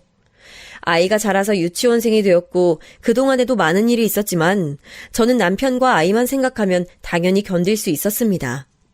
남편은 늘 한결같이 성실했고 저만 바라봤거든요. 다정하거나 섬세하진 않았지만 그래도 믿음직하고 든든해서 이 사람과 결혼하길 잘했다는 생각을 매일 했습니다. 저에게 화를 낸 적도 없고 사람이 재미가 없지만 반대로 유흥에 물들거나 바람을 필 가능성은 전혀 없어서 저는 결혼하길 잘했다고 생각하며 살고 있답니다. 주변을 보면 오히려 재미없는 로봇 같은 사람이 나은 것 같아요. 저는 결혼하고 아이를 낳으며 회사를 그만두게 되었는데 아직도 같이 일했던 언니들 말을 들어보면 남편은 회사에서는 더 로봇 같다고 저에게 결혼하길 잘했다고 하더라고요. 성실하고 일은 잘해서 승진은 한 번도 밀린 적 없이 연봉을 차근차근 높이는 남편이라 의지를 많이 하고 있습니다. 우리 딸도 얼마나 예쁜지 애교도 많고 저와 남편이 사랑을 많이 줘서 굉장히 밝고 예뻐요. 딸만 보면 기분이 좋고 이 아이를 지을지 말지 고민했다는 것 자체가 후회될 정도로 사랑스럽습니다. 이렇게 저는 우리 가족만 생각하면 가슴이 따뜻해져요. 양가 어른들은 사이가 좋지 않고 우리 부부와 딸만 보면 뭐라 하시며 양쪽 탓을 하거나 욕하시는데 이제 그런 것들은 우리 부부에겐 아무 문제가 되지 않았습니다. 그러던 어느 날 엄마가 저에게 진지하게 식당을 개업하려 한다고 말씀하셨어요. 무슨 식당? 근데 엄마는 원래 음식 잘하니까 어떤 메뉴를 골라도 잘할 거야.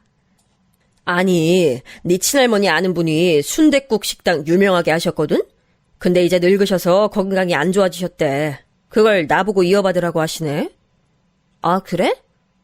엄마 너무 잘됐다. 거기 유명했었는데 엄마가 이어받으면 더 잘 될 것 같아. 엄마가 해보자. 엄마 말대로 우리 친할머니의 고향 친구가 아주 유명한 순댓국집을 하셨거든요. 지역도 서울이라 우리에게 너무 좋은 기회였고 엄마는 그렇게 아는 분에게 순댓국집을 이어하셨어요. 엄마가 원래 음식 솜씨가 워낙 좋아서 유명했는데 그 덕분에 유명한 순댓국집은 더 유명해지기 시작했습니다. 정말 말 그대로 대박이 났는데 서울이라 유동인구도 많고 주변에 회사가 많아서 점심때는 일하는 사람만 몇 명인지 몰라요. 저도 심지어 아이 유치원 보내고 잠깐 점심때만 가서 일을 돕기로 할 정도로 사람이 많았습니다. 주인 바뀌고 더 맛있어졌다고 주민들도 많이 오고 방송에까지 나올 정도로 엄마의 가게는 잘 됐어요. 아빠도 은퇴하시고 적적하셨는데 가게에 나와 손님들과 대화하니 즐겁다고 온 가족이 달라붙어 엄마의 가게를 봐줬습니다. 그런데도 일손이 부족해서 직원을 계속 뽑았고 안에서 먹고 가는 사람도 많았지만 포장해서 들고 가는 사람도 많아서 나중엔 포장 전문 직원만 뽑을 정도였어요. 사람을 뽑아도 우리 가게를 찾아 방문해 주시는 분들이 너무 많아 감당이 안 될 지경이었습니다. 남편도 가끔 퇴근하고 와서 일을 도왔어요. 엄마가 음식을 잘하셔서 밑반찬도 다 손수 만드셨고 김장도 다 가게에서 직접 하셨거든요. 그런데 사람들이 김치랑 깍두기가 너무 맛있다고 순댓국은 원래 안 좋아해서 안 먹지만 김치는 사 먹겠다고 김치와 깍두기만 사서 가시는 분들도 적지 않았습니다. 이렇게 잘 될 줄은 몰랐는데 잘 되니까 너무 기분이 좋았고 저도 시간이 나면 엄마 가게로 가서 조금이라도 도우려고 노력했어요. 쉬는 날도 없이 거의 24시간 내내 일해도 사람이 언제나 많았는데 이렇게 가게가 잘 되니까 엄마도 예전보다 얼굴이 더 좋아지셨고 활력도 생기셔서 얼마나 좋았는지 몰라요. 엄마가 저보다 훨씬 바쁘게 사니까 예전처럼 저한테 하루에도 몇 번씩 연락 와서 시댁욕을 하고 예전에 시어머니가 자기한테 어떤 행동을 했는지 말하는 시간이 줄어들어 그것도 참 좋았답니다. 저는 태어나지도 않았던 시절에 시어머니가 어떻게 행동했는지 듣는 것은 사실 너무 힘들었거든요. 그런데 이렇게 엄마 가게가 잘 된 것을 외할머니가 시골에 소문을 내셨나 봐요. 시어머니가 남편과 저에게 전화해서 우리 엄마 가게에 대해서 자세히 묻기 시작했습니다. 저는 그냥 단순하게 대답했는데 남편은 자꾸 시어머니가 일하는데 연락와서 물으니까 짜증이 났는지 장모님 가게에 완전 대박났으니까 자꾸 연락하지 말라고 했다고 하더라고요. 시어머니는 그걸 듣고 기어코 우리 엄마의 가게로 오셨습니다. 연락도 없이 와서 엄마는 처음에 헛것을 본 줄 아셨대요. 뻔뻔하게 우리 가게에 들어오더니 손님에게 왜 그러냐고 당당하게 따졌다고 합니다. 엄마는 처음에 내보내려고 했는데 잽싸게 자리에 앉길래 그냥 빨리 먹이고 내보내야지 생각해서 받게 됐대요. 마침 그날 제가 엄마의 가게로 가기로 했던 날이라 제가 도착했더니 시어머니는 혼자 테이블에 앉아 팔짱을 끼고 가게 주위를 둘러보고 있었어요. 하필 점심시간대라 사람들이 많았고 정신이 없었는데 시어머니는 물통부터 수저까지 하나씩 깐깐하게 보며 뭐라 하더라고요. 사람들이 와서 포장도 하고 열심히 주문하고 식당 밖에서 줄 서서 기다리는 것을 보니까 시어머니는 배가 아프셨던 것 같습니다. 직원 이모가 순댓국을 시어머니에게 가져다 주니 처음엔 먹지도 않고 열심히 속을 뒤적거리더라고요. 제가 그때부터 이상해서 시어머니를 주시했는데 갑자기 본인 머리카락을 뜯더니 순댓국에 집어넣습니다. 제가 저게 뭐 하는 짓이지 싶어 가까이 다가가니까 시어머니는 당당하게 저에게 소리를 지르셨어요. 이것 봐, 이게 뭐니? 너희 엄마는 기본도 안 돼 있다. 음식에 머리카락이 들어있잖아. 이게 말이 되니? 아니, 어머니. 지금 머리카락 뜯어서 거기 넣는 거 제가 다 봤어요. 뭐? 그게 무슨 소리야? 그 엄마의 그 딸이라더니 이제 시어머니한테도 대들어? 도대체 가정교육을 어떻게 시킨 거야? 저와 시어머니가 둘이 싸우니까 가게에 있던 손님들은 다 우리를 쳐다보고 엄마도 급하게 자리로 왔습니다. 제가 억울해서 소리 지르니까 시어머니는 저보고 자기를 모함한다고 엄마에게 자꾸 기본도 되어 있지 않다고 소리를 질렀어요. 직원들도 그럴 리가 없다고 해명하는데 시어머니는 마치 연기자처럼 진지하게 머리카락이 순댓국에서 나왔다고 사람들에게 먹지 말라고 했습니다. 그걸 본 사람들은 한두 명씩 가게를 나가고 기다리던 사람들도 머리카락 나왔대 하며 발걸음을 돌렸어요. 저는 아무리 양가가 사이가 좋지 않아도 한 번도 시어머니에게 뭐라 대든 적이 없었는데 그날은 제가 직접 눈으로 보았기도 하고 우리 엄마한테 저렇게 대놓고 소리 지르는 시어머니를 처음 봐서 참을 수가 없었습니다. 남의 가게 와서 왜 이러는 건지 이해가 되지 않아 시어머니에게 내가 다 봤는데 무슨 말이냐고 울며 따지니까 시어머니는 손님들이 다 나가니까 목적을 달성했는지 웃으며 가게를 나갔어요. 엄마는 허탈했는지 엉엉 우시는데 제가 너무 속상해서 시어머니를 따라 나가 따지니까 저보고 저리 비키라고 밀기까지 했습니다. 길거리에서 사람들이 쳐다봐도 끝까지 따라가서 따졌는데 시어머니는 저를 밀고 택시를 불러 출발했어요. 태어나서 저런 사람은 처음 봤습니다. 엄마 말대로 무슨 악마처럼 행동하더라고요. 제가 계속 지켜본 것을 뻔히 알면서도 그렇게 행동하는 것을 보니 너무 뻔뻔하고 못됐다는 말밖에 나오지 않았습니다. 엄마가 저한테 왜 시어머니는 인성이 별로라고 결혼을 말렸는지 이제야 이해가 되기 시작했죠. 나중에 엄마가 저한테 말하길 원래 그런 인성이라고 하더라고요. 중학생 때도 그래서 엄마가 너무 싫어서 성인이 되자마자 서울로 올라온 거라고 했습니다. 본인이 왜 그동안 피해 다녔는지 아냐고 하셨죠. 그리고 우리 엄마가 가게에서 가장 중요하게 생각하는 것이 바로 청결이라 주방 이모들부터 가게 직원 이모들 전부 위생모를 착용하고 있고 손을 몇 번이고 씻거든요. 저한테도 가게를 도우러 가면 무조건 손부터 씻으라고 하실 정도라 엄마는 매우 허탈해 하셨습니다. 오히려 제가 엄마한테 그렇게까지 병원도 아닌데 청결하게 하지 않아도 된다고 할 정도로 엄마는 청결에 신경을 많이 쓰시는 편이었어요. 출근하자마자 하는 것도 바닥 청소였던 엄마가 위생으로 가게 손님을 잃게 되니 얼마나 충격이 컸겠어요. 옆에서 지켜보며 가슴이 찢어지는 줄 알았답니다. 저는 말로만 들었지 시어머니가 저렇게 악독하게 행동할 줄은 몰랐는데 너무 화가 나서 남편에게 전화해서 네 엄마 미쳤다고 욕하니 남편도 한숨을 쉬었어요. 그날은 저도 참을 수가 없어서 남편에게 화내고 시어머니에게 전화해도 받지도 않더라고요. 화가 나면 온몸이 부들부들 떨린다는 것을 저는 그때 알게 됐습니다. 저는 제 화를 제가 감당하는 게 힘들어서 병원까지 가서 약을 지어 먹었어요. 한의원에 갔더니 그 증상은 화병이라고 한약을 지어주시더라고요. 진짜 아무리 그래도 멀쩡히 영업하는 식당에 자기 머리를 넣고 기본도 되어 있지 않다고 자작극을 펼치는 게 말이 되나요? 저는 아무리 생각해도 죽을 때까지 이해하지 못할 것 같습니다. 시어머니가 전화를 안 받으니 시아버지에게 전화해서 따졌고 이 사실을 외할아버지와 외할머니에게도 전화해서 말했습니다. 저는 살면서 이렇게 화났을 때가 없던 것 같아요. 기본도 되어 있지 않은 것은 우리 엄마가 아니고 시어머니라고 생각해요. 외할머니에게 전화로 상황 설명을 하니 할머니도 황당해하며 또 시골에서 싸움이 일어났다고 합니다. 엄마의 가게는 그 사건이 타격이 커서 다시 부흥하기까지 꽤 오랜 시간이 걸렸는데 그렇게 언제 와도 너무 바빠 늘 기다리는 사람이 있었던 가게는 기다리지 않고 먹는 가게가 되었습니다. 엄마는 이렇게 당할 수 없다고 더 깨끗하게 청소하고 재료를 손질하셨고 손님들에게 떳떳하게 보여줄 수 있다고 주방도 가림막 없이 공사하게 됐어요. 원래도 위생모를 착용하고 계셨지만 이제는 장갑도 착용하고 손님들 앞에서 계속 청소하는 모습을 보여주니 서서히 가게는 회복하기 시작했습니다. 이 사건으로 인해 저는 남편에게 많은 화를 냈는데 저도 남편 잘못은 없다는 것을 알고 있어요. 게다가 그렇게 엄마가 반대했는데 결혼한 것도 저라는 것을 알고 있습니다. 그런데 저도 화풀이 대상이 필요했던 것 같아요. 시어머니가 저렇게 상식 없이 행동할 줄은 진짜 몰랐거든요. 다행히 남편이 그때 자기 엄마지만 자기도 이해가 되지 않는다고 저에게 사과하고 엄마한테도 와서 대신 사과드린다고 해서 넘어가게 됐습니다.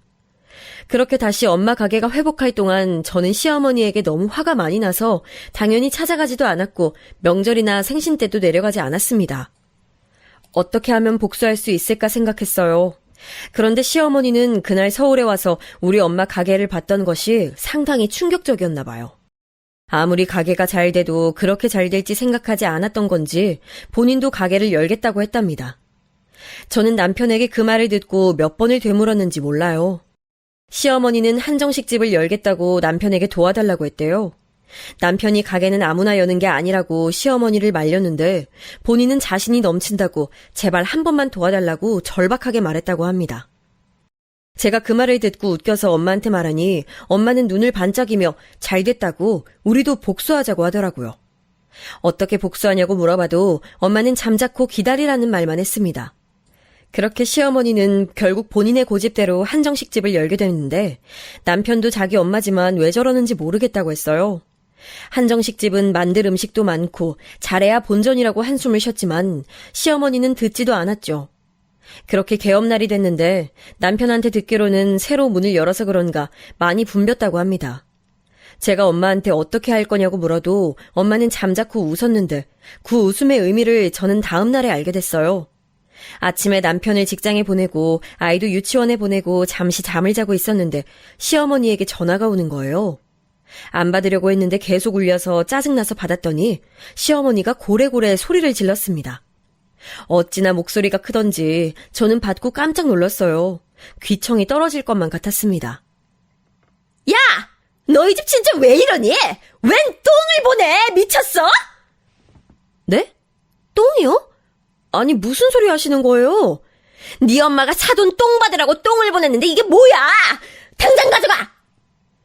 이게 무슨 소리인가 싶어 엄마한테 연락했더니 엄마는 웃으며 한정식집이라 발효 음식도 있을 거고 나물도 많을 텐데 도움되라고 할아버지에게 연락해서 시골에서 동물들 똥을 모아서 보냈다고 하는 거예요.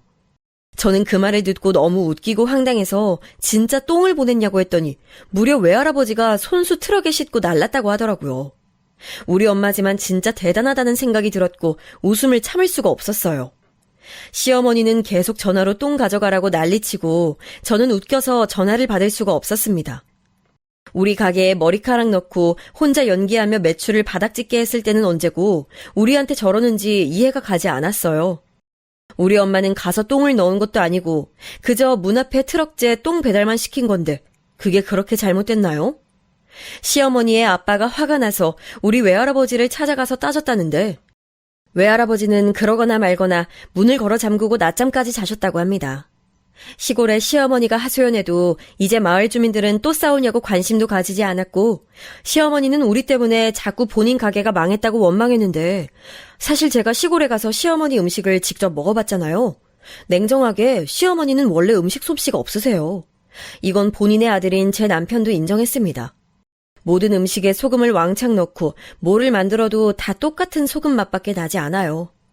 남편도 자기 엄마 음식보다 우리 엄마 음식을 훨씬 좋아할 정도로 맛이 없으니 굳이 우리 엄마가 그렇게 행동하지 않았어도 망하게 됐을 거예요. 아무튼 개업하자마자 이렇게 복수해서 그런가 시어머니 가게는 폭삭 망해서 2달 만에 식당을 접었습니다. 그에 반해 우리 엄마 순댓국집은 날이 갈수록 잘 돼서 확장 이전까지 하게 됐어요. 그때 시어머니가 난리쳐서 손님들이 뚝 끊겨서 사실 엄마가 병원도 다니셨거든요. 너무 힘들어하셔서 밤에 잠도 못 자고 밥도 드시지 못해서 야위었는데 이렇게 참신하게 복수할 수 있어서 얼마나 다행이라고 생각했는지 몰라요. 남편에게 말하니까 남편도 어이가 없는지 웃더라고요. 원래 시어머니와 그렇게 돈독한 모자 사이가 아니어서 다행이었던 것 같아요. 시어머니는 저한테 다시는 시골에 얼굴도 비치지 말라고 했는데 저는 어차피 시어머니가 우리 엄마 가게에 와서 난리친 것을 본 이후로 살면서 시어머니를 마주칠 생각이 없었기 때문에 상관없었습니다. 요즘도 저는 엄마 가게에 가서 돕느라 아주 바쁜 나날을 보내고 있어요. 여기까지가 제가 준비한 내용인데 어떻게 잘 들으셨는지 모르겠어요. 저는 제보하려고 쭉 적는데 되게 즐겁게 써내려갔습니다. 유쾌하게 들으셨으면 좋겠습니다. 들어주셔서 감사합니다.